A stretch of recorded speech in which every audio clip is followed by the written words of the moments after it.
Welcome.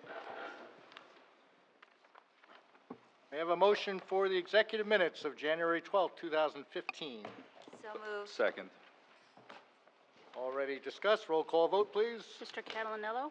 Yes. Mr. Landrigan? Yes. Mrs. Vitale? Yes. Ms. Bailey? Yes. Mr. Wolkowitz? Yes. Mr. Rowe? Yes. And a motion for the regular minutes of January 12, 2015. So moved. Second. Any discussion? Roll call vote.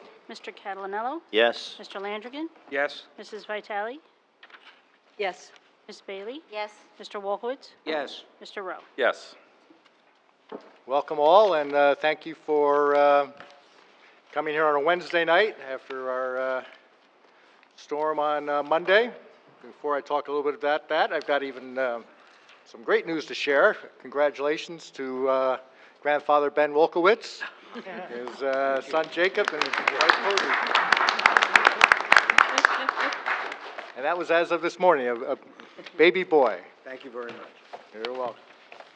So yes, we've rescheduled our meeting from Monday with the anticipation of a major storm. As we know, it's, I guess, the headline in several papers was instead of nor'easter, it was a no-easter. But it actually, for many people, it was a very scary storm. If you were out on eastern Long Island or Massachusetts, our thoughts are certainly with families out there where 30 inches of snow was did fall. So we consider ourselves lucky, but also consider ourselves a great community as far as being prepared for the storm. With Bob Landrigan's leadership as OEM, our police department, our ambulance corps, fire department, all ready for the worst possible scenarios. We used our radio announcement for the first time, and that was a rolling announcement reminding people of such things as keeping the cars off the street and checking on neighbors and so on, so that anytime we will have a potential emergency, you would tune to 1630 on the AM dial, and you can hear that, and that also reaches some of the neighboring towns, so we've offered that to help our neighbors. I want to congratulate Officer Chris Keller on his retirement after 18 years in the Madison Police Department. I'm sure many of you recognize Chris from his many years of service, but you also recognize him for his talent with the bagpipes, and many a New Year reorganization meeting that Chris would lead the color guard coming in. So we will certainly miss him and wish him best of luck. I want to just share an announcement from the League of Municipalities. This came to me last week. It noted on Tuesday, January 20th, the Department of Transportation Commissioner Jamie Foxx suspended local transportation aid to municipalities effective immediately. In addition to freezing these funds, the DOT will begin to inspect almost 300 New Jersey structurally deficient bridges, with the implication that any bridge deemed unsafe for public use will be closed to traffic immediately. So the League was encouraging residents, encouraging elected officials to reach out to our state legislature that we need to fund the State Highway Fund, which not only takes care of the many bridges that are becoming an issue. There's one recently that was just closed in Dover, and that will become more and more common if we don't have money to reinvest. It also makes a big difference in the borough of Madison as you look at Green Avenue, Ridgedale Avenue, Rosedale as just a few roads that not only serve Madison but obviously serve neighboring communities and certainly should be supported by state funds. And so if the state does not fund the highway, we will have to slow down on our reconstruction here. So please reach out to your our state legislators and remind them. Coming up on March 26th, put this on your calendar, the second annual Union Beach Bowl-a-thon at the Madison Plaza. It was a great event last year. I want to thank the Racone family for once again opening up the entire facility for this. So mark the calendars from 5 to 9. It will be a great time.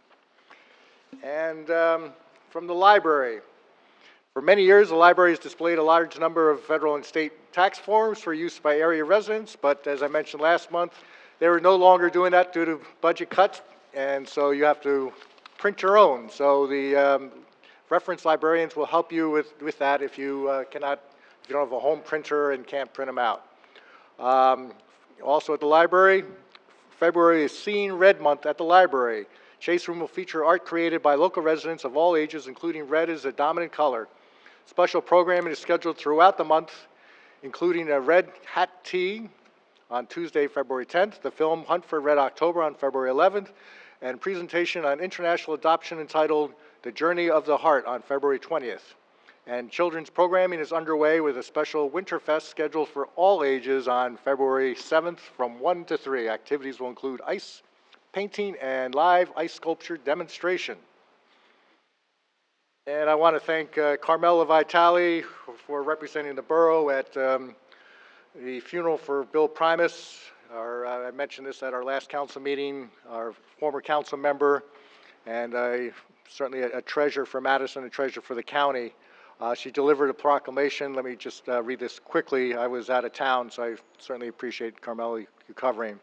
Whereas William Primus was born on March 24th, 1941, was the oldest of 6 children born to William David Primus and Dorothy Ione Morrison Primus. And whereas a native of Hickory, North Carolina, Mr. Primus lived in Madison, New Jersey for 23 years, where he contributed greatly to the borough and was active member and trustee of the Bethel AME Church, and where in 1970, Mr. Primus became the first African-American firefighter in the Madison Fire Department, proudly serving as a volunteer for more than 16 years. And whereas Bill Primus went on to serve Madison as the first African-American member of the Madison Borough Council from 1980 to 1982. And whereas his term on the borough, during his term on the Borough Council, Mr. Primus served as Commissioner Chairman of the Madison Housing Authority, where under his leadership, the council moved forward on the development of Madison's first affordable public housing, as well as the Rexford Tucker Senior Housing Complex. And whereas Mr. Primus, as a longtime president and CEO of Morris County, worked for fair and affordable housing, equal employment, civil rights, and access to higher education, and made the league one of the most active and influential community organizations in the area. And whereas during his lifetime, Mr. Primus was a recipient of many honors and awards, including Urban League Morris County's President Award, Madison JC's Distinguished Man of the Year Award, Madison Housing Authority's Distinguished Service Award, the Borough of Madison's Distinguished Public Service Award, and the Boy Scouts of America Lifetime Achievement Award. Now, therefore, I, Robert H. Conley, Mayor of the Borough of Madison, on behalf of the governing body, extend condolences to the family of William Primus and express sincere gratitude and appreciation for his dedication, commitment, and efforts on behalf of the residents of the Borough of Madison. So that was delivered to the family. And we have a proclamation. I think we have some members of the Christmas committee here. If you can come through, I see come on up. Rose, the Toto family, Margaret Weisgerber, Bill Odell, Mike Odell, Carmela Delgaitis, come on up. Peggy.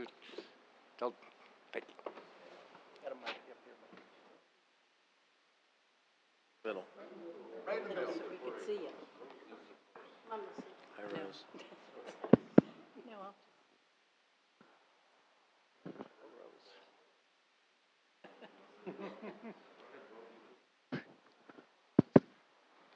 This is a very special group. It's one of the kind of aha moments I've had as mayor. Was a little over a year ago. I was sitting in my office. It was in the evening. Looked out the window, through these beautiful windows that frame the view out there, and I looked out on Santa's house, and there is a line of children with their parents waiting for Santa Claus. The whole display, snow on the ground, and it hit me. I said, I am a mayor of quite a special town. And it is the volunteers that make this such a special town. Just think about the tradition and the memories that our children in this town have of Santa's arrival and Mrs. Claus's arrival to town, the great tree that people talk about year after year, everything that makes a difference, makes our town so special and brings people back. And it's this quiet group up here that has worked so hard to make it happen. I was able to celebrate Rose's birthday recently, and It was shortly after I got the annual little stuffer in the electric bill, which requests donations for the Christmas committee, because this doesn't happen out of tax dollars, it happens out of the dedication and generosity of our residents. But I pointed out to Rose that there was a mistake on the envelope, because it said Rose Ferdinand, Treasurer, Madison Christmas Committee. And actually I said it really should be Rose Ferdinand, Madison Treasurer. So I think we'll correct that for next year. But here we have a proclamation of the Borough of Madison, recognition of the Christmas Committee. Whereas the Christmas Committee has been spreading joy and holiday spirit to Madison families for over 55 years, and whereas Rose Ferdinand has volunteered her time and talents as treasurer of the Christmas Committee for over 50 years, and whereas Francis Xavier Doherty and Margaret Doherty Weisgerber helped launch the first parade in 1978, and whereas the parade route initially ran from Central Avenue School to Waverly Place, with Santa landing on the rooftop of the American National Bank building, now Chase Bank. And whereas over the years, many dedicated volunteers have contributed their time and efforts to the committee, including Carmelo Vitale, who was instrumental in establishing and expanding the parade in the 1980s. And whereas, with a twinkle in his eye, Bill O'Dell was Madison's own Santa Claus for 35 years, from 1978 to 2013, until he was replaced by son Mike, bringing magic of Christmas to thousands of children. And whereas, with a smile on her face and a holly jolly attitude, Carmela Del Judas, I apologize, I should have known that by now. Carmela Del Judas was Mrs. Claus for over 25 years, having replaced Mayor Betty Bumgartner. And whereas in 1979, Carmen Toto has been volunteering his talents to the Christmas Committee, and in 1980, the Toto family helped establish Santa's house. And whereas over the last 35 years, the Toto family has expanded the Christmas village to include creche scene, things that move in the elf workshop, reindeer, sleigh, and other festive regalia. Now, therefore, I, Robert H. Conley, Mayor of Borough of Madison, on behalf of the governing body, hereby commend and laud the volunteers and Christmas Committee for their efforts and thank them for the joy they continue to bring to our community, and recognize the dedication in helping Madison be such a special town. Thank you so much. Not so easy for me to say, but thank you so much.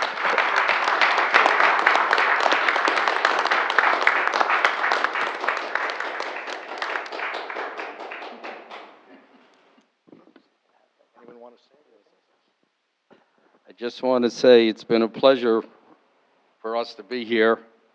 And we also got to thank all the different mayors and councils for letting the light department. Those guys have been phenomenal with us all these years, helping put up the tree, taking it down, putting up all the wreaths, and that we have to really thank the mayors and all the council people to help keep this Christmas thing alive. Thank you so much for the honor, and we hope that we can keep it getting bigger and better. Thank you.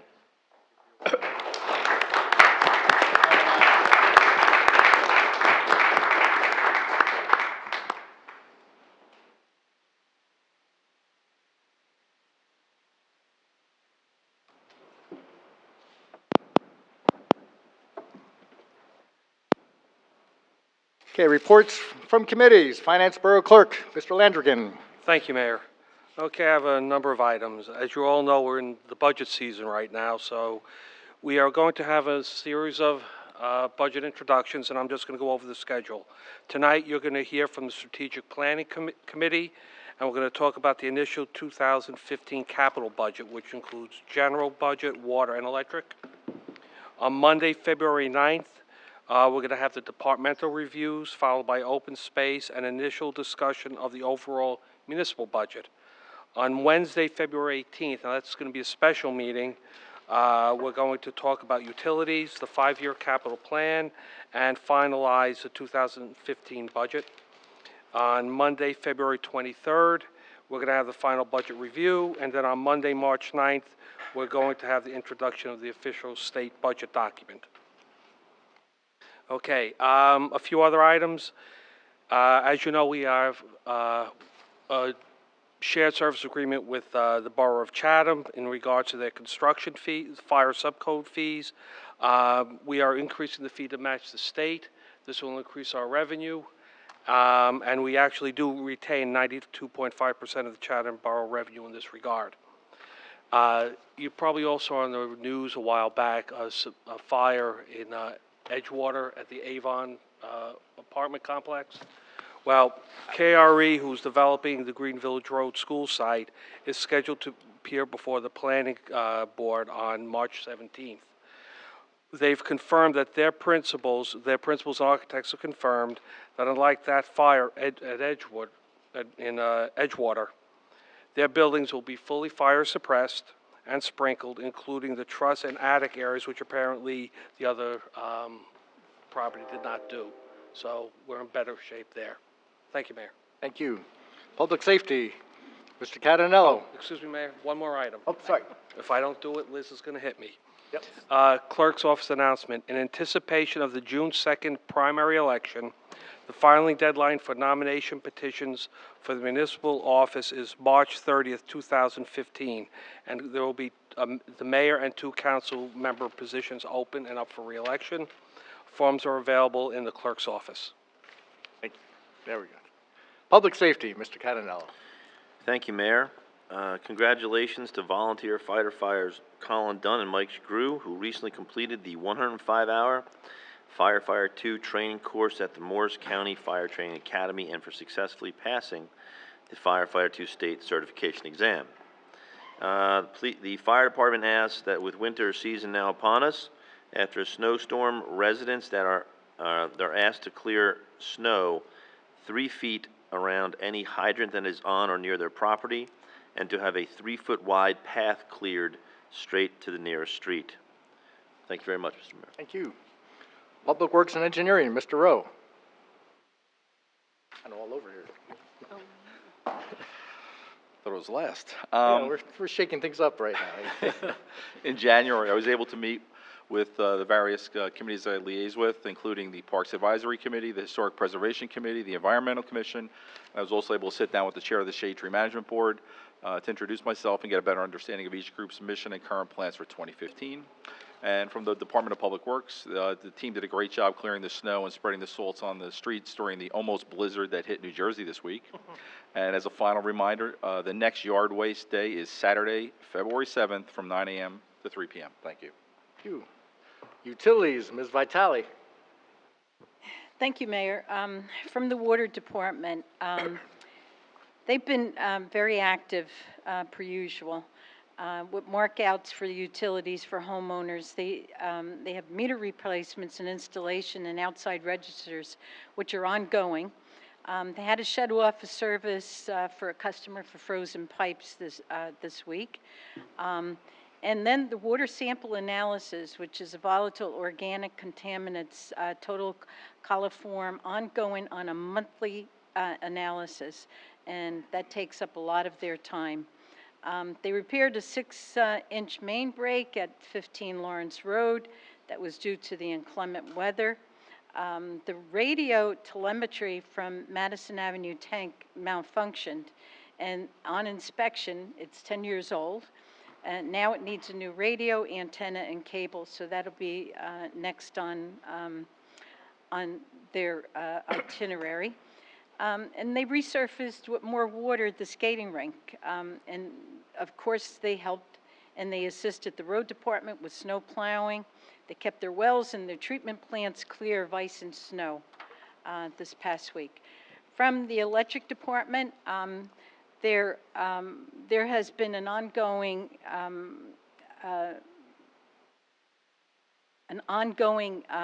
completed and energized new pad transformers, and they removed an old pole top transformers at the North Street pump station. That's been an ongoing situation for quite a while. And they installed a new pole on Ridgedale Avenue, and they have to begin their annual maintenance on their bucket and digger trucks. And they found time to remove all the lights and cut down the Christmas tree As Carmen Toda has told you, that's what they do. So that's all, Mayor. Thank you. Health, Mr. Wolkowitz. Thank you. Thank you, Mayor. Since our last meeting, the Health Department Board had met, and it's the annual reorg meeting, and I'd like to tell you, among other things, that the president for the year is Don Bowen, who's here with us tonight, unanimously elected to this position. Other positions were also filled. The board is in great shape and ready to have an exciting year. The pet licensing that I've been mentioning to you before, the end of the time to do that without incurring a fine is the end of this week. So you don't have too much time left if you haven't done it, and please do it. It's not a great expense, and I can tell you my dogs are much happier for being licensed. And the only other thing I wanted to mention is that the Madison Health Department is a partner member of the North Jersey Health Collaborative. This is an organization that brings together other organizations across the region to share data and to plan together for the collective impact on the health of our communities. They last year set up a web portal. I recommend you all take a quick look if you have a chance. It's very simple. It's njhealthmatters.org.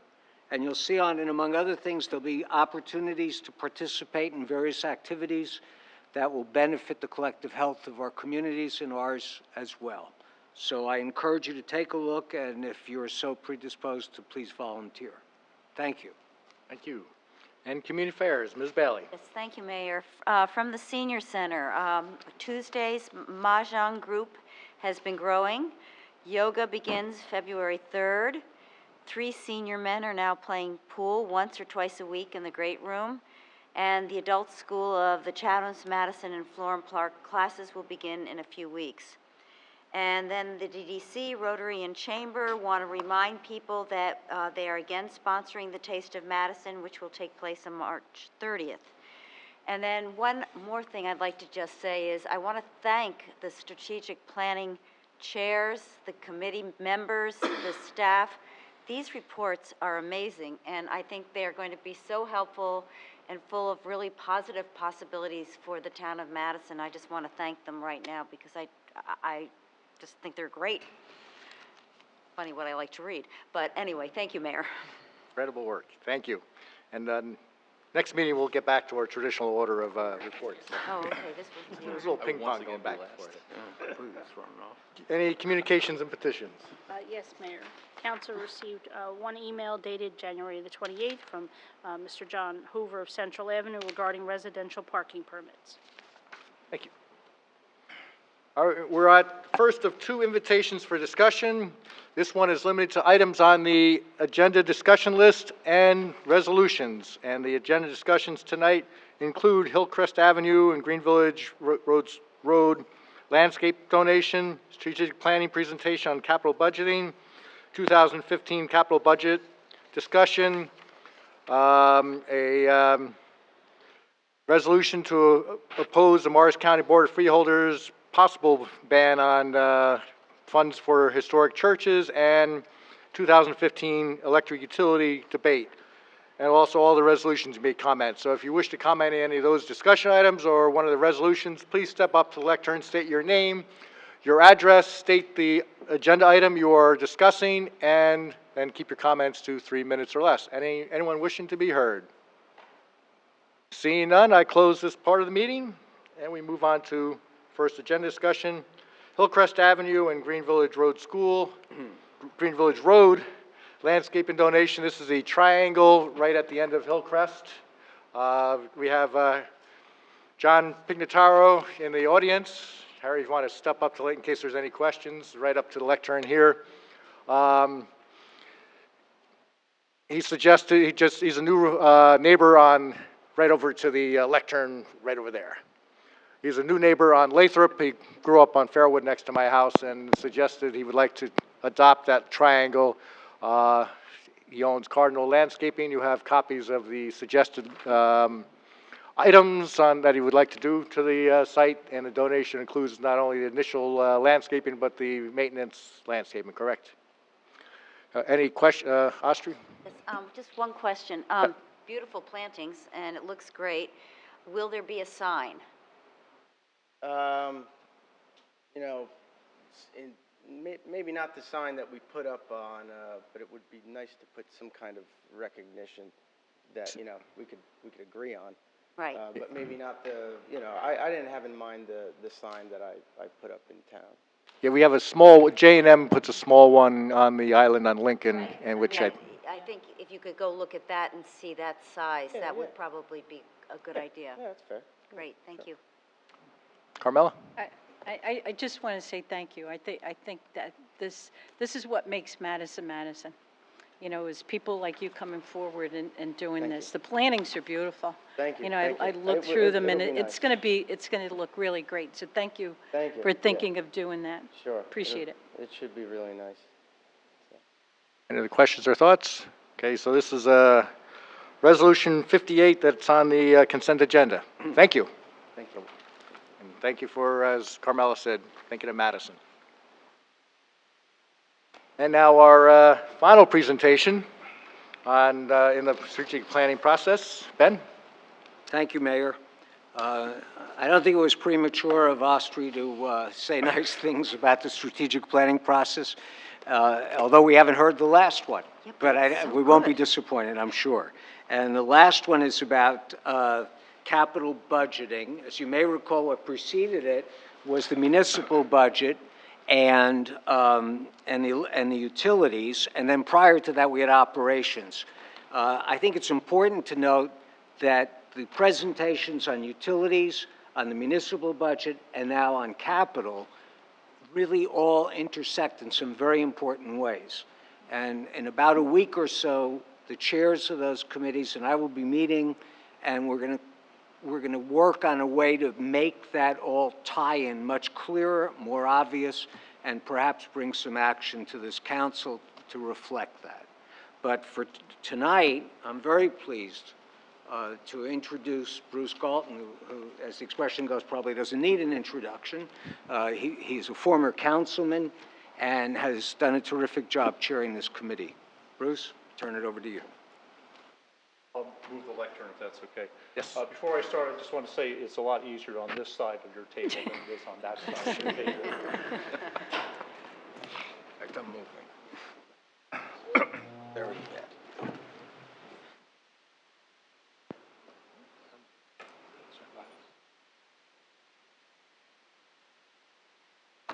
Well, about a year ago, I was asked if I'd be interested in participating in some strategic planning efforts that the borough was going to work on, and the one that I was asked about was capital assets. So we put together a committee consisting of members of the public, Peter Pinkovich, who's here tonight with me, Martin Heller of Heller Group in Madison, George Helfrich, another resident, Rob Catalmello, and myself. And we had significant assistance from Bob Vogel, the borough engineer, and publicly I'd like to say, without his enthusiastic participation, this would have been an impossible task. So I really want to thank him publicly. But also Jim Burnett, Ray Cody, Robert Califoot, and Ben helped a lot in helping us move this along. So what I want to do tonight is give a brief overview of the work that we did over the last year and kind of what we found and maybe some suggestions. So this is the process that we went through the year. As you remember, I started with 6 of 7 of you I was able to get a hold of for informal one-on-one conversations to kind of get your views on the capital project committee and kind of how things are done in town. I'll talk about that in a second. And then we invited in Robert Califoot and Jim Burnett to give us a municipal accounting tutorial, we called it, because, you know, we all come from the corporate world where there's depreciation and we don't have it on the government side. So we wanted to get an overview of not only that, but what information was available that our committee could tap into. It became abundantly clear that our first task was going to be to compile an overall capital asset inventory list, because there was different inventory lists for different assets in different corners of the borough, compiled by different people for different purposes. So we really wanted to try to pull all that together and make, if you will, a balance sheet of capital assets. And then once that task was done, we undertook a forecast of capital needs. And I want to stress at the beginning that our goal was to provide tools for the work that you have to do in the budget every year and not to present a budget, not to present a list of capital requests from department heads, but to give an idea from a bottoms-up approach, not a straight line annualized approach, but a year-by-year, asset-by-asset, project-by-project calendarization of where your needs might occur, so you could make some decisions about that. And we looked at a year-by-year for the period 2015 to 2019, and then the next 5-year periods, 2020 to 24 and 25 through 29. Very broad on those. And then after we reviewed that, we wanted to give you some suggestions and recommendations and thoughts from our committee. And then we undertook kind of a look, first crack, if you will, at some extraordinary assets that the borough owns. And these are long-term, high-cost assets that are out on the horizon that need to keep on the radar screen. So with your permission, I'll just move ahead here. The interviews, in summary, everybody had a different opinion, as you would expect, of different parts of the capital process. But in general, there was good consensus on that it was a good idea to form a committee to do a review of what's going on, and that Madison overall had very high-quality assets, and that the residents and taxpayers had an expectation of quality. They wanted things well-maintained and good service level. And that there was also a need for some consistent capital budgeting and some prioritization suggestions in the process. So as I mentioned, we started with pulling together an asset inventory list. And as you can tell, land and the utilities are obviously the biggest assets that the borough owns, followed by buildings and the subterranean collection system and roads. This was a tough budget, the list to pull together, believe it or not. It took a long time to get this list pulled together because it all came from different sources. And I'd also like to point out that it's not complete. We don't have the IT assets of the borough in here. We just couldn't get information. And it also does not include the antiques and artwork that the borough owns because, frankly, we didn't know how to value it, and we knew it wouldn't be part of your capital budget, that you wouldn't be buying more of them, so we excluded it from our worry list. Thank you. But in general, what we own is about $375 million worth of capital assets. And the way we came to that valuation was through different methods. Land and buildings came from tax maps at the assessed value. Park improvements, Bob Vogel sent out his crew of summer interns that were eager beavers and went to every single field, counted every single bleacher, every single goalpost, and every single garbage can at every single field, and gave us a list. Roads, parking lots, bridges, et cetera. I don't know, Mayor Ruckelshaus is here. I didn't know we owned minor bridges until we got into this, but we do. We own 6 of them. And they were coming from the engineering department and the geographical inventory information system, pardon me, GIS is Geographic Information System. The Madison-Chatham Joint Meeting has a list of assets as well, and Madison owns about 62% is our share of that, so that was on the list. Utilities Committee prepared an inventory list. We used their inventory list, which is based on cost.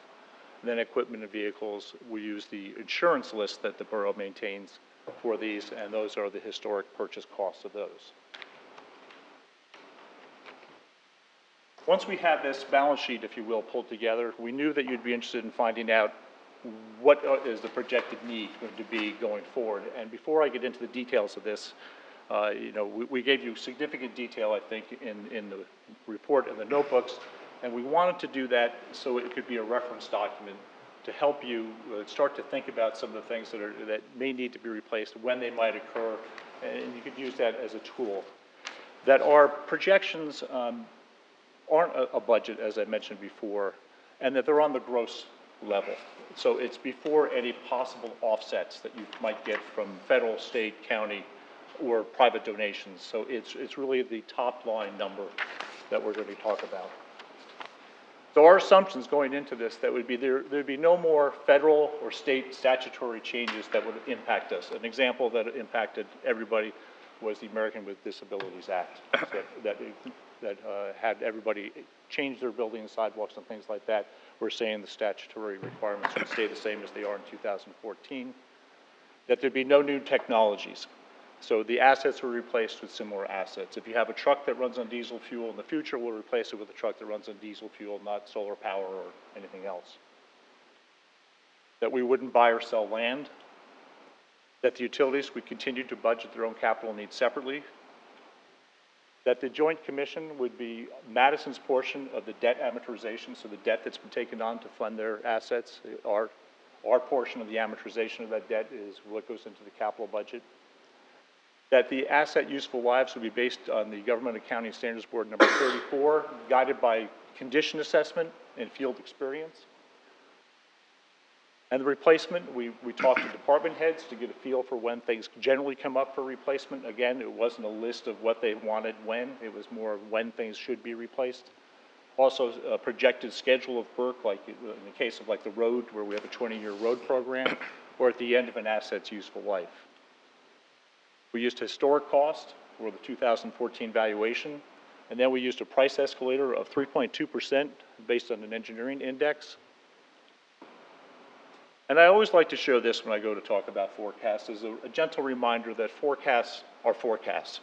They're not predictors, they are generally guidance that help you take a look at what's going on in the future. They're better near term than they are far term, and as you get further out, the precision certainly is different. So looking at our 15-year band, you can see in the first 5 years, 2015 through 19, it looks like we have a capital need of about $20 million, which will rise largely because we have that big base of assets and the price escalator built in to about 24 million and then ultimately to 30 million 15 years out. Recently, the budget committee presented to you, and they gave a kind of a guideline, you know, from their committee's view of a 8 to 12% of appropriations as a useful guideline for capital budget. And if they had applied the midpoint of that from 2005 to 2014, this is what we would have had as the capital budget in those years. However, this was the capital budget that we had in those years, so roughly half of the amount. And 1/3 of that amount, you can see, was just last year. Now, I realize, and I don't want to get too confused, that there are sources for funding capital projects other than the budget, but you can see that the amounts are inconsistent and often very, very low. And as a result of the level of funding, whether it's through the budget or not, I think there's been a buildup of projects and equipment that are now at a level where they need attention. And it's particularly noticeable in 2015, which is this large blue bar in front of us. So if we were going to only fund assets from the capital budget going forward, you could see that it's going to have to be at a different level than it's been anticipated in the past. Looking at the different asset categories over this 5-year period, the blue bars are the roads based on the 20-year road program, these bars here. These lighter ones are different building projects, and largely here and out here. And this large green bar is the backup of inventory of vehicles and equipment. See that it's much lower in the years that follow. In terms of dollars, we looked at 2015, and you can see that the vehicle and equipment category just pops out. It's 1/3 of the need projected for next year. And then you can see the different projects, which are all delineated in your notebooks, of when they occur and what those specific projects are. But it's really that one that popped out at us as something that needed some further analysis. Oops, I don't know if that you can read that. This is not meant to keep you in the dark. This just happened. But what we have is that we have about $131,000 of equipment.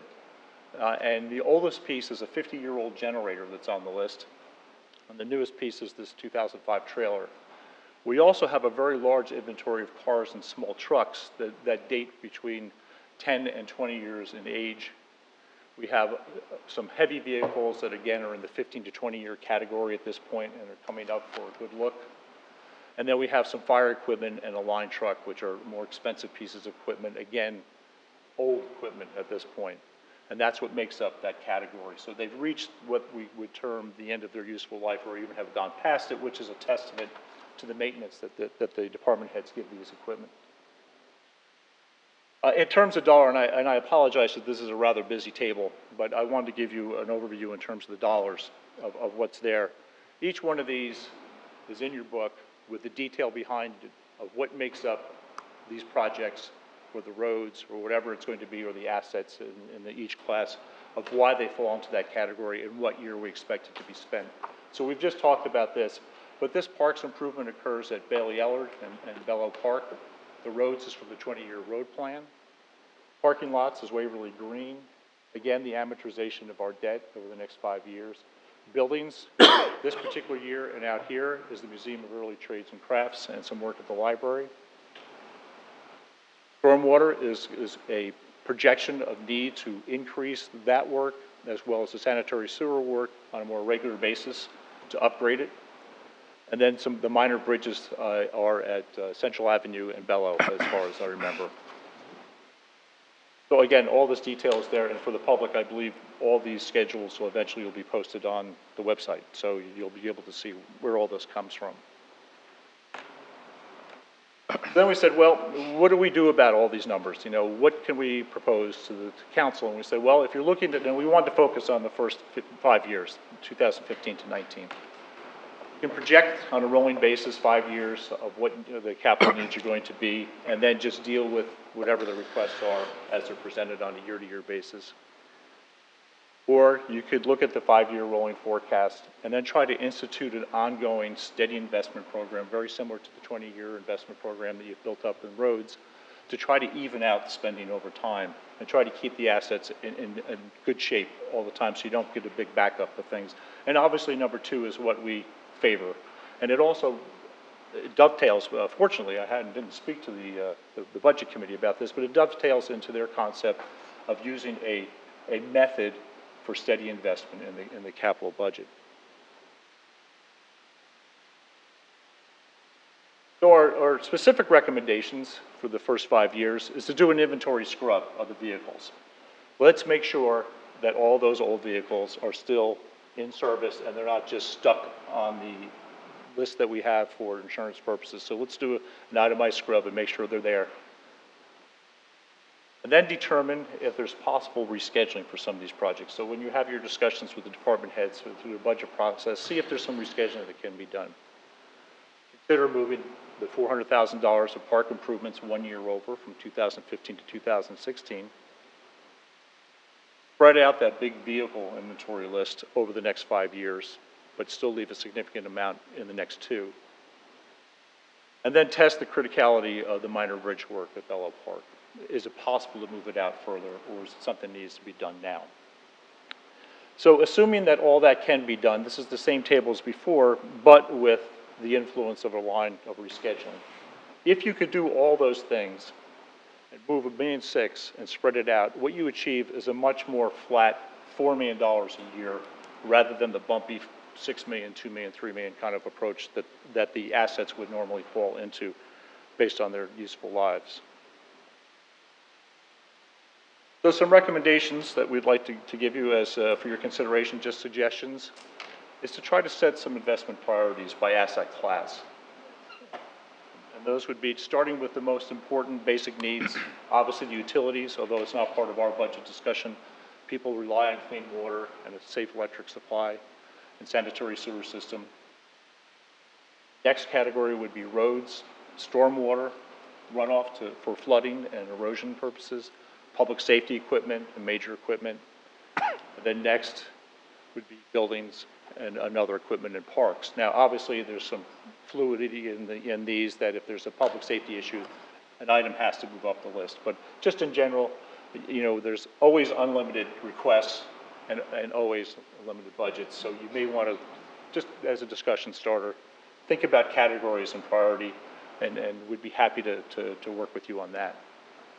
And then some just discussion items that came up that we wanted to just list for you of ideas is, since there seems to be a large group of vehicles coming up for replacement, you know, pursue fleet purchasing or leasing, determine if there's an advantage to lease certain equipment as opposed to purchasing it, determine if there's, you know, equipment that's not used all the time, if another town would like to share ownership and share the purchase of it.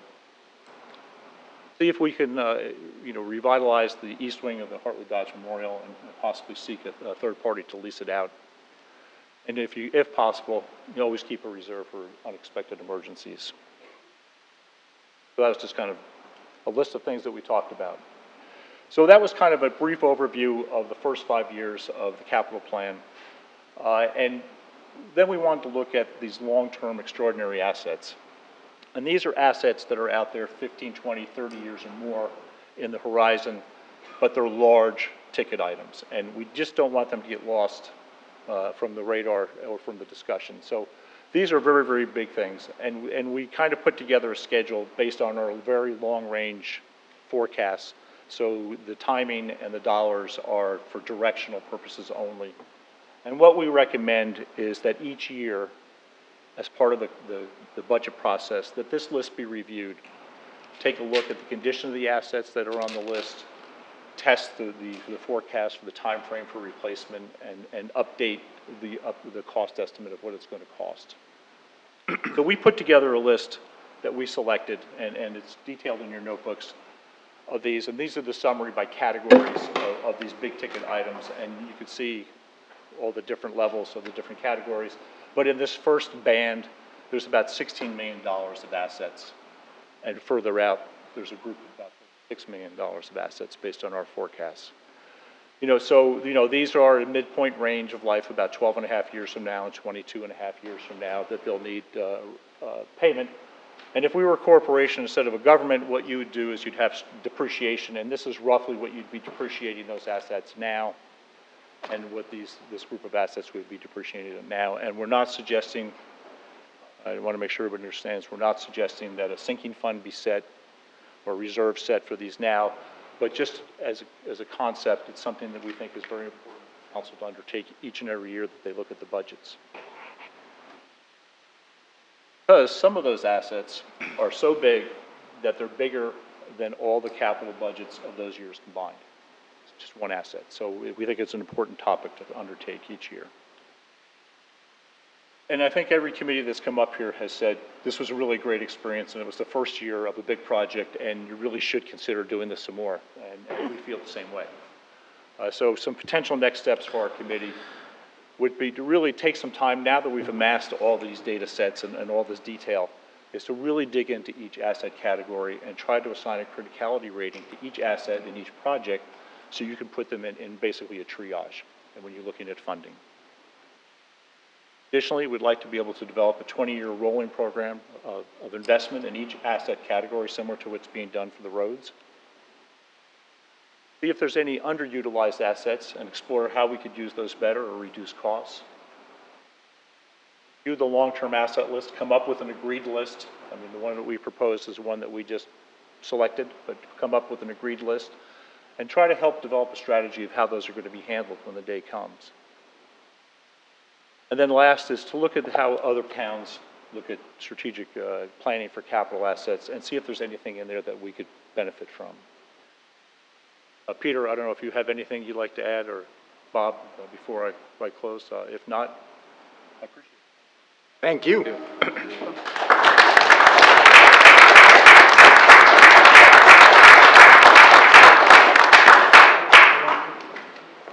Wait, yep. Do we have council questions or comments? Pat? Well, first of all, thank you very much. It was a fabulous effort. And I think, just the collection of the data and the creation of the asset database was priceless in and of itself. I think the first thing we need to make sure is that we now have a plan to maintain that going forward, and as you said, build it out with priorities and other things, because without that, you really can't do this type of exercise. And having gone through it once, it's easier to maintain it than it is to try to start again.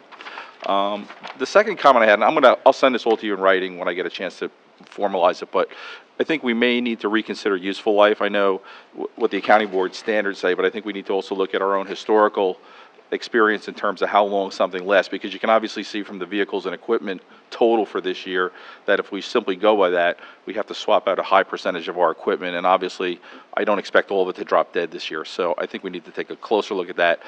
You already mentioned the sharing, or possibly even some of the equipment. We should probably look at how much use we get out of it during the course of the year, and if we can lease it on a as needed basis as opposed to owning it. The other thing I looked at was the park asset list had a lot of dollars associated with it, but when you started to look into it, there were fields being renovated at, I think, $235,000 a pop over the course of the 30 years or so, and I don't think we've ever spent that type of money on field work. I don't know if we ever would. And if you back a lot of that out, it does bring the overall cost down a bit. I think we should take a harder look at that. Also, whether those set of assets would be funded through the normal capital program or through open space tax funding, since we have a significant amount of money coming in there right now. And that may help us augment that if we decide to keep it on the list. And then I think the last thing was, and you started to get into some of it, is how do we protect the things that are the most important? So you have very good categories. You're only missing IT, and I think that has to be added, but you want to take a look at things like sanitary sewer and decide, based on the report you just did, what percentage over the course of the next 20 or 30 years should we be spending, and make sure that that item is protected when we come to lean years, because that's probably the hardest thing to explain to people, but it's one of the most critical things that we do in terms of the general capital budget. And some of the other things that were high priorities, we need to make sure that they stay as high priorities when we do have tough decisions to make, not just sort of what looks best to the public. And I think if we can do that as we go through the next year, sort of prioritize things a little bit better, it'll help give the council some good guidance, and also give us something that we can hold up each year's capital budget against. Like, just for starters, we should look at what you recommended in terms of the percent of dollars we should be spending on roads and some of these other asset categories, compared to what we currently have in the draft 2015 budget, and does it sort of meet what we would probably consider standard for how we should budget capital if we were using this report as a basis for prioritizing things. So again, thank you very much. I think it's tons of data. I actually was reworking some of it so I could take a better look at it, and I'll send you that back as well. But I look forward to exploring this further. I think it's a great asset to the community and to this council especially. Thank you. Thank you, Pat. Other comments, questions?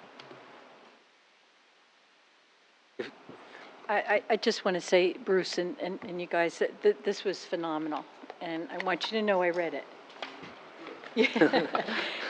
It's not an easy project, but I think it's something that I'm going to keep as a guideline as we're going to start our budget process, probably in another 2 weeks. And I'm going to look at this very carefully. And I like the way that it fit in with what the budget strategic planning group did. And one of the things that I told them is that they set it up in such a way that it could be a primer for anybody who is actually going to be sitting here in the years to come. And I think that this is the next primer right next to it, because I see that you're talking about some very simple things, such as making sure that we have all of the cars that are on our insurance list. It's a very simplified thing, but it's amazing, and I'm sure we could probably save money there. So all of those little simple thoughts, you put those in as well as this broad look. But thank you very much. This is great. Appreciate it. Ben? If there are no other comments, I just wanted to say, in a sense by ending, that the report that Bruce was pointing to and that the members of the council have will be on RoseNet. And although it appears to be just pages of numbers, and indeed there is a lot of data in it, there is also a very fine 13-page introduction and basically summary covering many of the points that Bruce discussed this evening, and I highly recommend that you at least look at that part. The other thing I wanted to mention is that there was no intent here to try and figure out all of the various ways in which these capital requirements could be funded. And indeed, as was mentioned, there are other sources of funding besides the capital investment, capital improvement fund, which is part of the budget. That's one thing that the budget committee will probably end up focusing on. And then to show another point or indicate another point of overlap, in the utilities committee discussion, there was a lot of emphasis on surplus. Well, obviously, we use surplus, at least in part, to fund capital. So there were clear connections among these three committees, and that's what I was alluding to earlier. But by all means, if you do nothing else, read the 13-pager. It won't take you very long, and I think you'll learn a lot about the town's capital assets. Thank you, Bruce, and thank you to all the members of the committee. And as mentioned before, we'll have more follow-up as we sort through the recommendations and ideas that came out of each of these committees and what will go forward and what may not go. So again, excellent work. Hey, capital budget.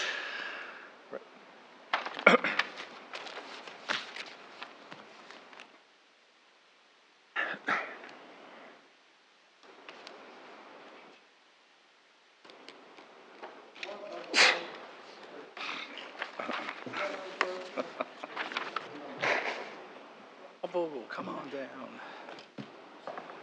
I think stock was leaving too soon. Good evening, Mayor and Council. Bob Vogel, you want to come up here too, please? This is mostly your work. So I know this might seem a little like overkill here if it's only 2 pages at the moment, but our hope is that as we produce more budget documents throughout the budget cycle, you'll have one place to put them. We'll give you dividers. This is how much documentation y'all received last year, and having it in a folder like this isn't as nice as having it in a 3-ring binder like this. So the material that we give you going forward will have 3 hole punches and separate categories, because we understand that it is a kind of a circular decision-making that you need to do. We've, as Councilman Landrigan mentioned, we're going to be talking about capital this evening, and then we're going to be going into the budget and open space and then utilities, and then we really need to circle back to the budget after you all have a better understanding as to the various needs. We put together what I would call a primer to potential capital items for both general capital, electric capital, and water capital. It's in front of you. There's also a copy on the table for anyone that's interested. These would be the specific projects that administration thinks we should be advancing this year. What will happen is during the department head discussion time, you'll have an opportunity to talk to the various department heads about their individual spending requests. There certainly will be adjustments. I know for a fact that David Maines kind of wants to swap out a couple of things. I didn't want to put that in here on this initial document because I didn't want to load you over with too many documents and too many revisions. So we'll start with this. And as we go forward, the next time we talk about capital, we won't talk about it just in 1 year. We'll talk about it in a 5-year plan, which is what we did last year around this time. You received a much healthier document of a 5-year capital plan that include all the ordinances, each department, whether it's milling and overlay, stormwater, roads and parks, mechanics, recreation and the like, you would receive a 5-year plan updated from what we did last year. And clearly our goal is to take a more programmatic approach to funding capital, and a more programmatic approach to managing capital, appropriating capital, and repairing our capital and paying for our capital. And it's that type of approach that's going to make it easier for our borough staff to actually execute. When you have a year where you only have $1.5 million of capital appropriations, that's on the easy side. When you have a year like we had this past year where we had over $3 million in capital appropriations, over close to $1.5 million in roads alone, that's a pretty significant amount of work that our engineer and Department of Public Works and all the department heads need to manage. So with that, I wanted to see if you had any specific questions. Clearly, there's on this. After the review of the utilities and the review of the budget, council may come back and say the $3 million amount that we're advancing here for total general capital is not enough. It's clearly not as much as Bruce's report just said. There are obviously a lot more roads that we can mill and overlay if we wanted to this year. That's done on a contract basis. And there's some other adjustments that can happen in here. One little thing that we talked about, and I just want to point out, is that we do want to appropriate money on an ongoing basis for sidewalk repairs. Clearly, the downtown needs sidewalk repairs, around Hartley Dodge needs sidewalk repairs, and we see doing that in a programmatic approach on a yearly basis and actually embedding it into the bid with the road reconstruction project. They're here anyway, doing curbing, doing other concrete work, to have a unit price for sidewalk repair for the contractor that's doing the road program is a really easy and smart thing to do. When it's quiet, when he has a lull in work in one area, that contractor can go and work on the sidewalks on a per-unit basis in another area. So with that, I wanted to see if you had any general questions with this. And again, just a reminder that this is just the first pass, and we'll circle back on this in a couple of weeks. Carmella? I just have one question. You know, circling back, and Bob Vogel and I have had this conversation a few times. I'm looking at parking lot and sidewalks. You have miscellaneous sidewalk repairs, $50,000. And, you know, the seniors were very, very interested in this past year and wanted to actually go out and do a survey because, you know, a lot of the sidewalks are so bad, in such bad shape. And I'm looking at like Sherwood and Longview, and that's up for mill and overlay. So that means that sidewalks aren't going to be done there. But if you go, if you walk those, as I did this year, very much so, I have to tell you, those sidewalks in that entire area are really, really bad. Seriously bad. I look at, you know, not to get my own street done, but the top of Myrtle Avenue. It's you know, the kids are walking to Central Avenue School there. And that whole entire little hill there is an absolute disgrace. You know, I mean, we're talking, you know, with sidewalks that are just sinking down. That's when they become dangerous, very much like what's happening across the street here. And so how do we do that? If we're just milling and overlaying, you know, how can we take care of those sidewalks? Is some of the funding here funding the shared sidewalk repair with residents, that we have the reimbursement? Actually, Is DPW operating? that could easily, That's an operating? that could easily be part of it, Mayor, but the intention was not to combine those two. And to answer Carmela's question, we had sent some of our summer staff out to do a complete inventory of the entire town. They came back with the square yardage of sidewalks that ought to be replaced, compared that to the bid prices, and came up with a significant expenditure that had to be made. And so I had a conversation with Mr. Cody about that, Mr. Burnett about that, and we decided, well, there's only one way that we should be able to accommodate that, is to break it up into several successive years worth of investment. And so I think the plan that we have for sidewalk replacement exists. It's in spreadsheet form, just like many of these asset replacement analysis that we've done. And again, our program expects, you know, about $200,000 worth of work that needs to be done short term, which, you know, $50,000 a year over a series of years will address that. And so that kind of our approach to that is going to be an annual investment for outside hired contracts to address these issues that characteristically either we've done in-house or dependent on residents to do. And I think that should quickly bring us back into alignment and have a much better sidewalk infrastructure in the future, you know, 5 years out. So how long do you think that's going to take, like 5 years? Yes. Okay. Rob?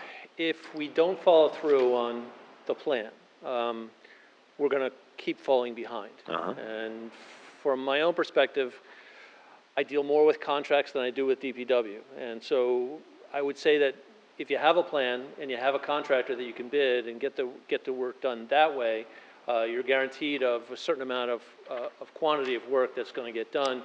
I know David goes out there and does sidewalks and aprons from time to time. I'm just not sure if we have a program that's thorough enough at this stage of the game that won't either monopolize all his time or will fall behind. Can we do some of it with the DPW? Absolutely. I think we should try and save as much money as we can I think that that's way. fair. If we're, And I think, Catch up on the yeah. program, not make 5 years, make it quicker by having DPW. And sometimes DPW has been, like, if it's a 50-foot section, a smaller section, they can quickly go in and take care of that, as opposed to if it's a long stretch, then it may make sense to bring a contractor in. Correct. thank you. I mean, the other issue is our current borough ordinance places the obligation for maintenance and repair for a private sidewalk on the private property owner. Right. So the original thrust of this plan is for borough-owned sidewalks, such as the downtown or around Hartley Dodge or in front of the commuter parking lots where we're the public, we're the property owner. So that's the priority. I think the more appropriate vehicle maybe in the operating budget for DPW is $15,000 annually for the sidewalk reimbursement program for property owners. So if we start to enforce bringing the standards up for private sidewalks, we should address the funding for that program so that we could share the obligation with the property owner. If we're going to require them to do it, we should bear some of the cost if it's that important. We've got to get that out there. People don't know about that. You know, I've talked to people about it, and they say, no kidding. I can't believe that. And it's just not a well-known fact that, you know, that there is help. I mean, I know we had a conversation, I think, last year about actually increasing it, the amount. dollar amount. The dollar amount, There's an because. incentive there. It's Yeah. just not a huge incentive Right. dollar-wise. Yeah, but, I mean, that's something I think that we have to think about, because cement and everything is costing a lot more than it has over in the past years, so, you know, Certainly if happy we could to do that, put if we that could do forward. that, it'd be Yeah, great. certainly should be on Rosenet, the Yeah. noting the program and whether there's a deadline, because obviously we can't give out more money than we have, and having to set it up so there's a form of applying and then giving out the funds. Pat? So a couple things. First, I would like to see the overall high-level budget, at least before we get around to trying to approve this, because I'd like to understand where the money's going to come from to fund this. The second question I had is Ridgedale North and South. I thought we had authorized 950, and this is showing $1 million. There's no reason to have two fives there, to my knowledge. I think it should be 950, as you suggest. Okay. The next thing is, I'd like to actually see this recast so that it does compare to sort of the big buckets that the Strategic Planning Committee gave us, along with percentages of the total that we're currently looking at. So for instance, right now we're looking at over $1.5 million for roads compared to $3 million, so that'd be about 50%. And see how that compares to what the Strategic Planning Committee said we should be investing on a rolling basis. We don't have to be held to that number every year, but as we go through 5-year cycles, we should start to average out in the area that they're recommending. If we, think that this asset collection is correct and the replacement rates are roughly correct. And then the last item was Oak Street. We still have to go back there and revisit some issues there. Is there money in this budget to cover those issues? It was mostly around signage and striping? Most of what we're talking about there is an operating expense for us, Pat. Okay. Oh, and the last thing was, getting back to something else I said in terms of funding sources, something like the Rosedale rink upgrade or even the Dodge Field basketball lighting, can we also, when the Open Space Committee comes in, have a discussion with them about whether these items could be funded out of that particular Right, we have it category? skating and on the list. We do, okay. Yes, yeah, because we had it on last year and they never came to us, but we've been already discussing it with some of the principals Okay. involved. Perfect. Yes, it can be brought Okay. for that Because discussion I too. think we need to have an extensive discussion with them, but when we got our end-of-year open space report, there were some items in their executive minutes, the things that they've been talking about that they haven't discussed with us yet, in terms of purchases of things that they'd like to do. And on the other hand, we really haven't gotten from them a list of anything in particular they want to do this year beyond. It's not what we want to do. It's what the applicant, if there's an applicant, I understand comes that. before us. So we never know at any point in time what will come before us in the year. It just rolls. And we discussed trying to do a time frame, and it doesn't work that way. And we have discussed, because this year, when I do the presentation for open space, you're going to see a list that has been compiled of things that we have heard. Some numbers Okay. are very sketchy that have been attached to different projects. And frankly, there's, right off the top of the 610,000 that we collect, 345 goes to debt service, and 10,000 goes fee. And yes, we do still have some left over from last year money, but it's still not, if you look at what being proposed, it's not going to be able to fund it. So then the question becomes, how do you use the dollars? Should you set a priority of leveraging open space dollars? If somebody can come to us and say, look, I got a grant, or I've got a donation, can you make up the difference? We go, that's an application that we want to definitely say to the council, we should advance that because they've done their part in providing some money, and here's the rest. I think that land improvement, if you read the ordinance for the Open Space Trust Fund, is definitely a higher, priority in leveraging dollars, using that to leverage other dollars. I understand that. And I would also say we should actually throw in the money that's coming in from the field use and rentals as part of the open space fund, because I think that's where the money goes right now to help reduce the debt. So in essence, we're bringing in really almost. No, it doesn't. It goes, but it's immediately used for debt service. I understand that, but so then But we don't have it to But spend. we shouldn't say we're gonna have 345,000 Do one debt of two things. service. Either we drop the amount of debt service by the equal amount, or we increase the open space funding. Right, But either so way, it's I think there's a little bit more there. Plus user fees and rental fees is what you're Okay. saying. I Yeah, do- I'll ask them to put that number together Okay, as if that. That's it. Thanks. Ben Yeah, and then I Bob? just want to point out that in the title of that committee is advisory.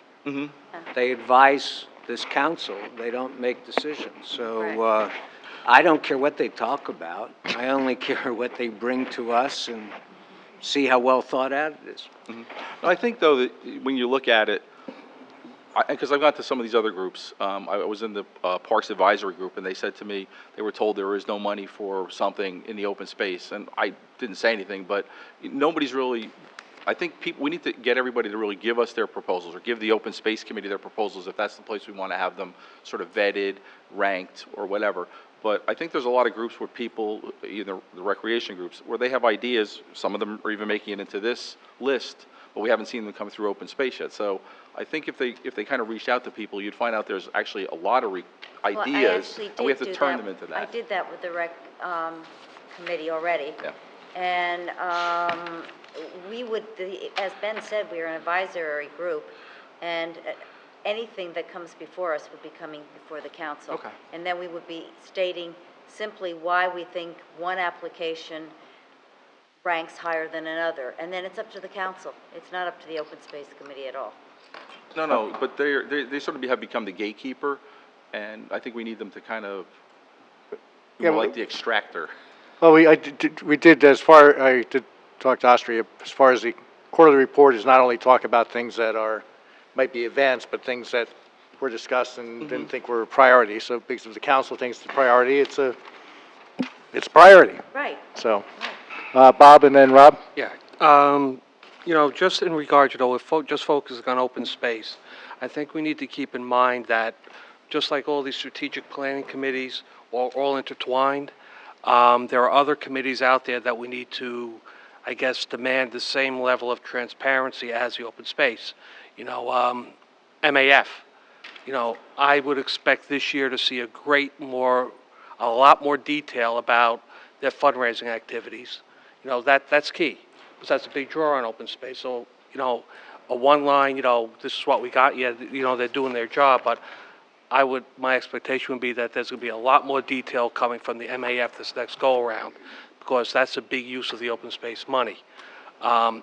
I would suggest that before we even go into any further discussions about open space money, any of these projects, that just like all these committees are intertwined, we need to get all that detail together. Then we can get into a more substantive discussion about it. And as far as what's discussed in executive session, any committee is allowed to discuss anything in private, in executive. It's what's brought to this Within council. within the Absolutely guidelines. Not according to the law, they're Yeah. not. Yeah, within the guideline, there are certain Yeah. things, But they're- my point is, it's this council that makes the decision. Yeah. And that's where it ends. Rob? So,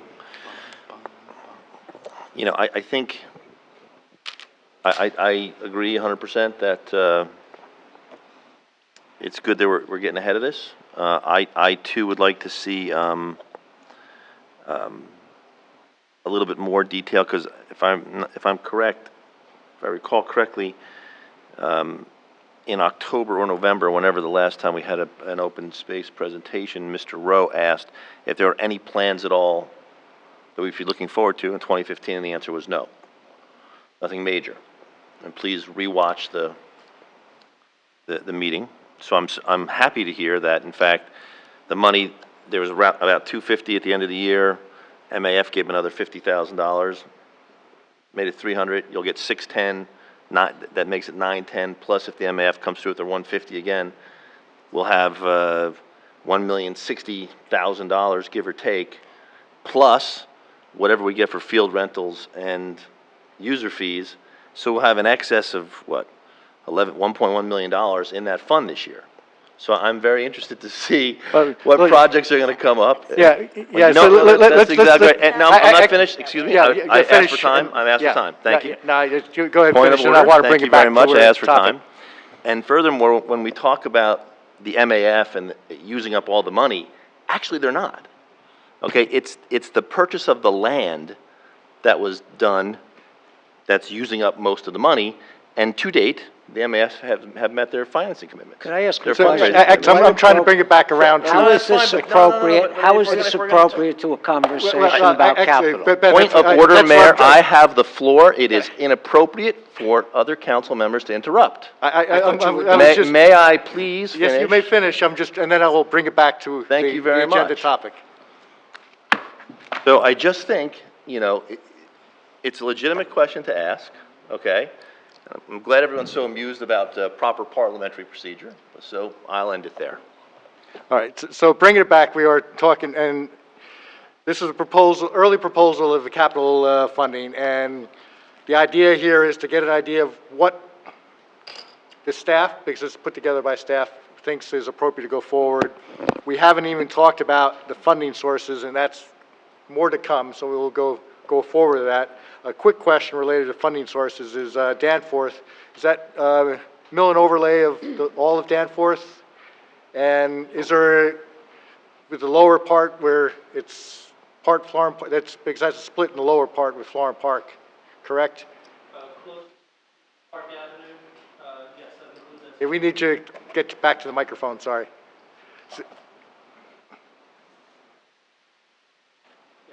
Mayor, the idea on Danforth Road is to take it all the way from Park Avenue up to Morris Place. And possibly getting a share from Florham Park, or? The share from Florham Park is possible. However, they believe they've paved to their line already out in Okay. on the westernmost part of the street, and it's not a large section of the roadway. And so I'll be happy to approach them for that portion of it, knowing Mike Scaramella pretty well, and tell him what I think it's worth. Okay.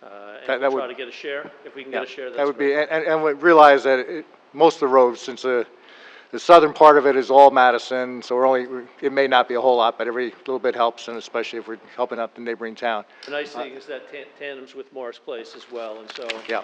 there's two sections of road there that really need the mill and overlay work Yeah, that hopefully both- will get done this year. I think, Ben, you had your hand first, and Pat. I just wanted to say that I thought the issue was one of figuring out how much we felt we needed in capital by doing these calculations. I do have some additional questions. I won't take council time for that purpose. Why we got off on a discussion of the sources for it is totally beyond me. And I will just say for the record that after spending 2 years as liaison to the Finance Committee, I never saw 7 figures in the open space fund, and I doubt we'll see 7 figures this year, but I could be wrong. I've stepped away from it. If we're so fortunate to see that, there are lots of places we could use it. And I think that discussion is one the council ought to have, but I don't see what purpose it serves to sort of politicize what should be an objective discussion about capital needs. Thank you. Pat? Well, since I sort of raised it, but didn't go where I wanted it to go, I do think it's important that we just don't say, this is what we need in terms of capital, and introduce a budget and pass it without having figured out how we're going to pay for it. So that's why I did ask to see what the source of the money that's going to pay for it is. In terms of Danforth, they did pave the additional half lane or whatever it is, the right turn off of Park Avenue as you head south, but they did not, I don't believe, pave the existing roadway that was there, especially when you take it all the way up to the railroad tracks, which I think is where the dividing line between Madison and Madison and Florham Park ends. Is that correct, Bob? I've had specific conversations with Scaramello, the engineer from Florham Park, about this, and they feel that they paved all that they need to pave at this stage of the game. So it may be an issue of where that municipal line actually falls, which gets complicated. Yes. We'll bring out the surveyors. Bob and then Rob. Going back to Pat's discussion on Danforth Road, because when you originally brought it up a while back, is the county involved in that at all? No, before I was on the council and the county was here, they were in the process of redoing That's it, yeah. Park Avenue, and I was asking, well, no, but they were also going to repave that part of Park Avenue, and I asked if there was any way the boroughs of Madison and Florham Park could get together and maybe pay the county to also mill and overlay up Danforth, since all the equipment was already there and We did ask. going, and And they said it seemed like it would have been a great way to finish that intersection completely. Yeah, there was no special deal there going to happen. Oh, whatever. Rob? Thank you. So, we sat through this wonderful presentation, and we saw that the need for tremendous amounts of capital, tremendous. In the same time, we're given this, capital review. So, it is, in my opinion, 100% legitimate to ask, at least now, so that to avoid in the future comments from members saying, oh, why did you spring this on us at the last minute, like we've heard in the past?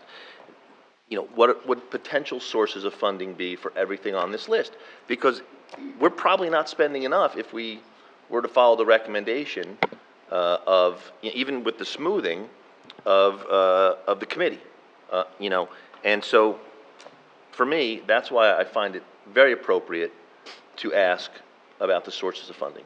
That's all. Yeah, I think again, going forward, this is similar to the way we've done it before, and we know that the initial list at the Capitol is not drastically different than the final, but certainly different than the final because priorities change. But more importantly is related to when we discuss how we're paying for everything, the various sources, and we realize, okay, we can afford a little bit more. Let's go back to the road list. We can't afford more. What are the priorities? So that will happen in the coming month and a half as we sort through this. Thank you, Mr. I had one comment. The one thing we need to keep in mind is we're going to be short, starting the year in this budget, $1.4 million that we don't have, that we had for capital last year. We had $1.1 million from general capital fund balance, and we had a property sale of $392,000. We don't have either starting the year. Yeah, So we just have to keep that in the so context. that's what we'll need, as we talk about the sources, that's what we, important. That's my Yeah. question. Yeah. Right. This is why we a can't helpful cut. list, It and, was an arithmetic yeah. question. So we've got this helpful list, and when we sort through all those sources, the ones that Arithmetic question. we may have this year that we didn't have last year, but the ones more importantly, that we will not have, we'll be able to make the final decisions. Okay. But more to come on capital, and as pointed out during Bob's report earlier, you have the schedule for the future budget presentations and discussions. Okay, moving on to Morris County freeholders. We have Resolution 57, 2015, which I put forward. There's conflicting reports going back and forth that Freeholder Lyons is withdrawing his suggestion that the open space and more importantly, historic fund for the county not be used for churches under the understanding that would be a violation of the state constitution. I think it's probably more of trying to limit the use of funds and trying to cut back on it. The reason I put this forward is I really believe that the churches are a historic part of the makeup of our communities. You look at, as you drive down through Madison, the impact of the churches, drive through Morristown, drive through towns across this county, the importance of preserving these beautiful buildings, regardless of what they're used for, and many times they do get repurposed. So I would hope that, even though it sounds like they're pulling back on the idea that the resolution, making the resolution banning the use for churches, that we still pass this to let them know that it is important that the Historic Preservation Fund be used for churches. It is not being used for religious purposes. Any other Rob? So, a couple questions. Number Yeah. one, so we're not sure that he's putting this forward? I might be able to answer that. Yeah, The resolution in front of the freeholder board, I just got it texted to me, okay. is from, I believe it's from freeholder director DiFilippo and freeholder Cabana, which will now reaffirm the county's position that churches are eligible. That's the one that's on the floor right now. Okay. Freeholder Lyons is one I believe has been withdrawn. In fact, at some point, hopefully, they are supposed to text me the vote.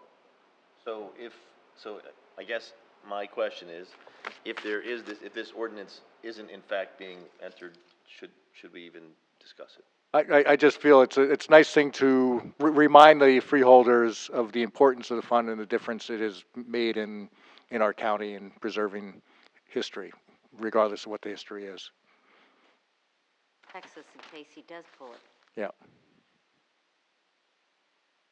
And I would, if it's, I would love it to be a moot point, but just in case it isn't, I would love to, and then we would share it with, share it with the other communities and hope that other towns also pass it. A number of our churches have received grants. A number of our churches have received grants. Yeah, I here saw in- it in back up Madison. there, absolutely. And are we confident of are the funds that the churches receive all for the maintenance of the building and everything? Not even, I wouldn't even say maintenance, restoration, yeah. Yeah, it's not maintenance. That's a word that we're Well, not. I'm sorry. Bob, one of my other jobs is I'm the HP lawyer for the county.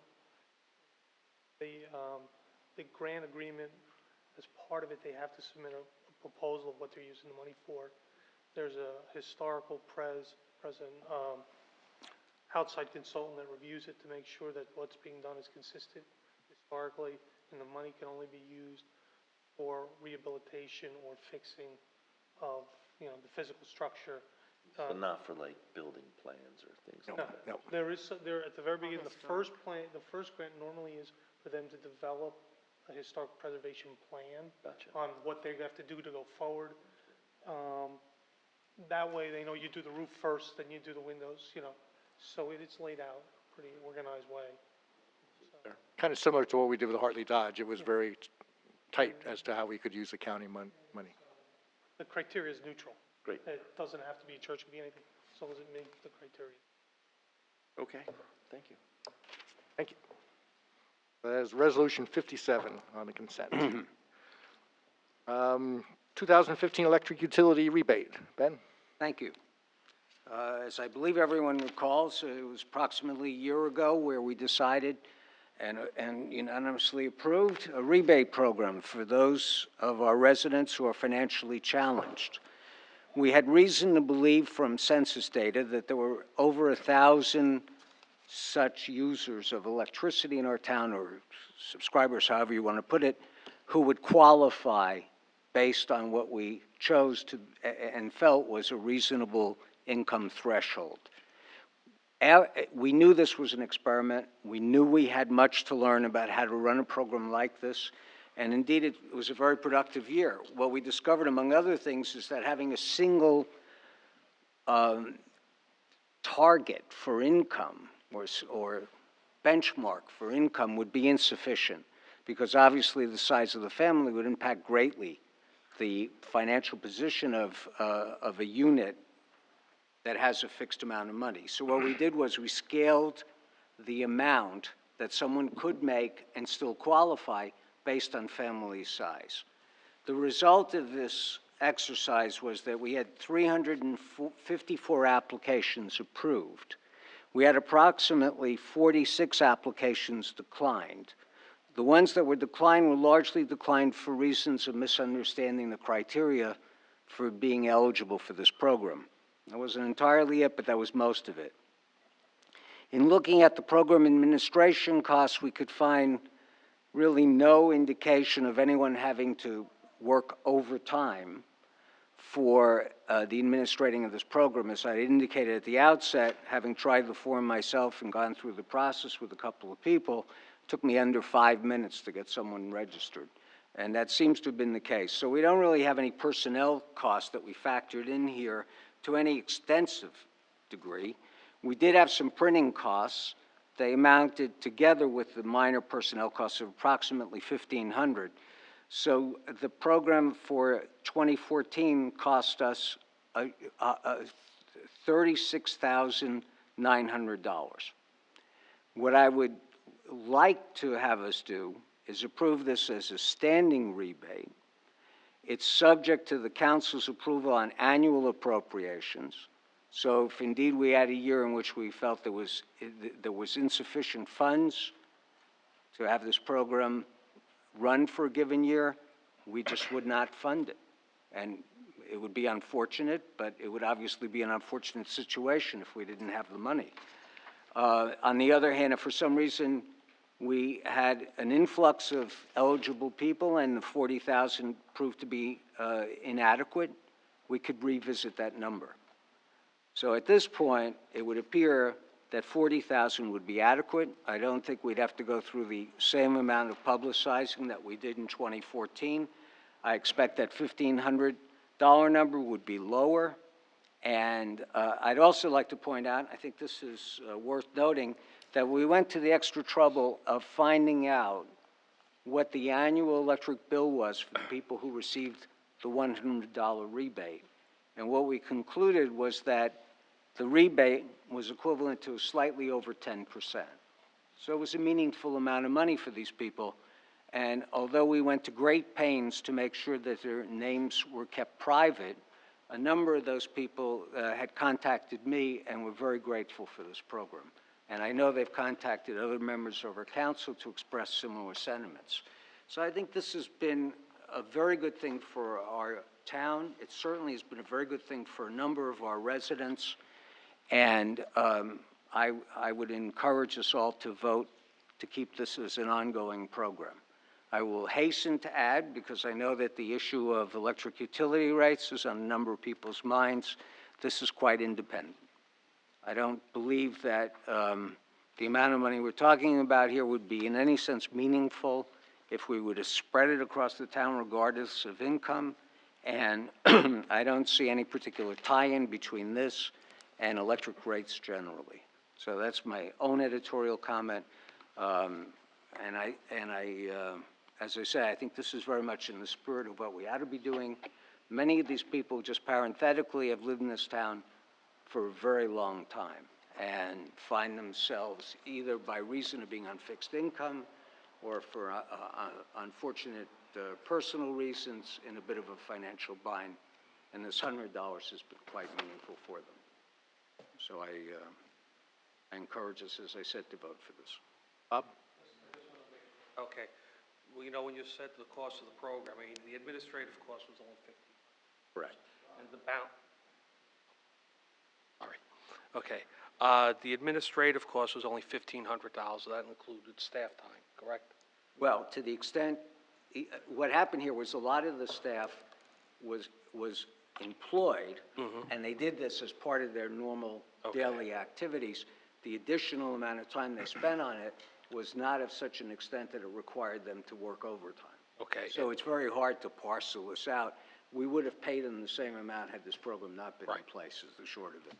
Okay, and then, you know, you paid out $35,400, and last year we allocated about $100,000. So you said you're going to shrink that down to $40,000 this year, or do you want to keep it at 100? That would be my proposal. The $100,000 was based on census data.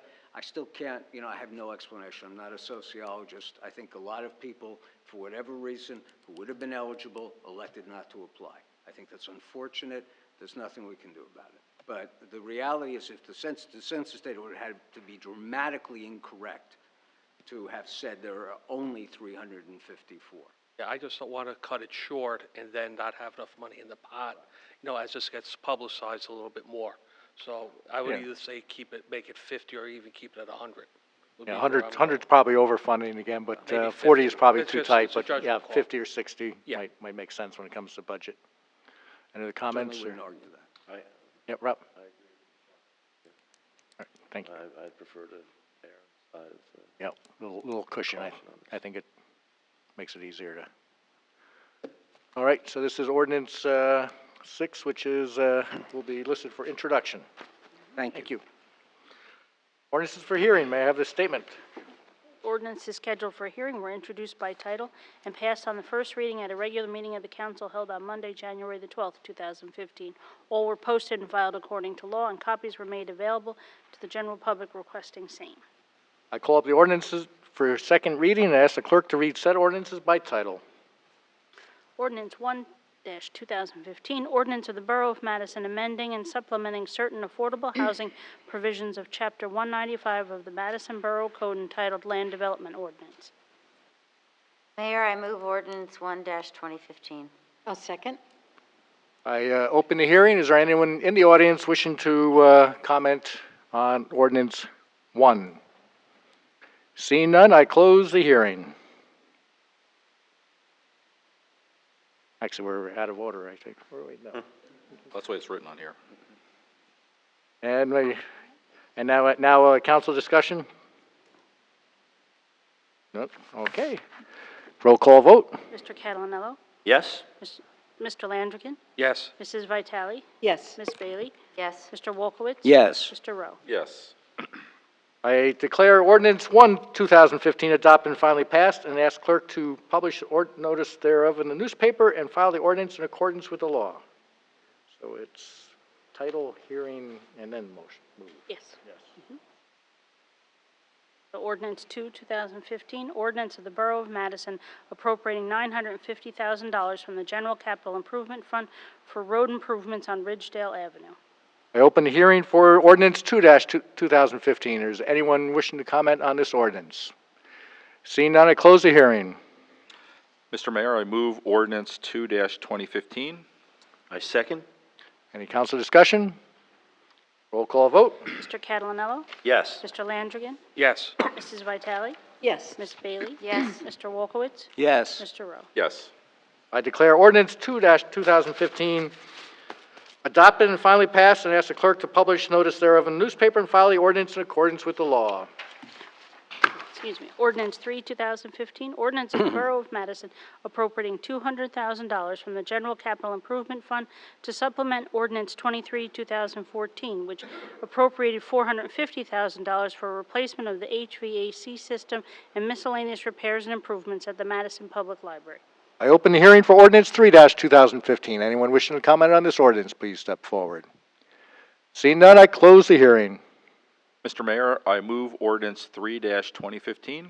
I second the motion, Council discussion. Roll call vote. Mr. Catalonello? I vote yes. Mr. Landrigan? Yes. Mrs. Vitale? Yes. Ms. Bailey? Yes. Mr. Wolkowitz? Yes. Mr. Rowe? Yes. I declare ordinance 3-2015 adopted and finally passed, and ask the clerk to publish notice thereof in the newspaper and file the ordinance in accordance with the law. And now we're on to the second of 2 public discussions. You may come up and comment on any item. Again, state your name, your address, write the same on the clipboard, and please keep your comments to 3 minutes or less. Anyone wishing to be heard? Seeing none, I close this part of the meeting, and we go to introduction of ordinances. May the clerk read the statement, please. The ordinance is scheduled for first reading, have a hearing date set for February the 23rd, 2015. All will be published in the Madison Eagle, posted on the bulletin board, and made available to members of the public requesting copies. I call it ordinances for first reading, and ask the Borough Clerk to read said ordinances by title. Ordinance 4, 2014, ordinance of the Borough of Madison amending Chapter 75 of the Borough Code entitled Building Construction to increase the fire subcode fees. Mr. Mayor, I move ordinance 4-2015. Second, Any council discussion? Roll call vote. Mr. Catalinello? Yes. Mr. Landrigan? Yes. Mrs. Vitale? Yes. Ms. Bailey? Yes. Mr. Wolkowitz? Yes. Mr. Rowe? Yes. Ordinance 5, 2015. An ordinance of the Borough of Madison amending Chapter 94 of the Borough Code entitled Electric Utility, Appendix B, to expand the reconnection fees. Mayor, I move ordinance 5-2015. I second it. Council discussion? Roll call vote? Mr. Catalinello? Yes. Mr. Landrigan? Yes. Mrs. Vitale? Yes. Ms. Bailey? Yes. Mr. Wolkowitz? Yes. Mr. Rowe? Yes. Ordinance 6, 2015. Ordinance of the Borough of Madison amending Chapter 94 of the Borough Code entitled Electric Utility to amend the rules and regulations of the Electric Utility Department and set forth requirements to establish a rebate credit program. Mayor, I move ordinance 6-2015. I second that motion. Any further discussion? Roll call vote? Mr. Catalinello? Yes. Mr. Landrigan? Yes. Mrs. Vitale? Yes. Ms. Bailey? Yes. Mr. Wolkowitz? Yes. Mr. Rowe? Yes. Consent agenda resolutions. Consent agenda resolutions will be enacted with a single motion. Any resolution requiring expenditure is supported by a certification of availability of funds. Any resolution requiring discussion will be removed from the consent agenda. All resolutions will be reflected in full in the minutes. Mayor, I move consent agenda resolutions R48 through R61. I second. Discussion, any resolutions need to be pulled? And roll call vote? Mr. Catalinello? Yes. Mr. Landrigan? Yes. Mrs. Vitale? Yes. Ms. Bailey? Yes. Mr. Wolkowitz? Yes. Mr. Rowe? Yes. Any unfinished business? There is none. Approval of vouchers. Public safety, $17,053.12. Health and public assistance, $4,341.46. Public works and engineering, $145,633.81. Community affairs, $41,040.88. Finance and borough clerk, $322,771.03. And utilities, $997,472.12. Total is $1,528,312.42. Move the vouchers. Second. Discussion? Roll call vote? Mr. Catalinello? Yes. Mr. Landrigan? Yes. Mrs. Vitale? Yes. Ms. Bailey? Yes. Mr. Wolkowitz? Yes. Mr. Rowe? Yes. No new business? Mr. Mayor, I move that we adjourn for the evening. For a second and a yay? All right. Thank you all. Pretty good for a regular meeting with a presentation. Okay, throw it with the presentation. With the presentation. Not too fast. Yeah. Buy your Powerball. I'll give up the tradition.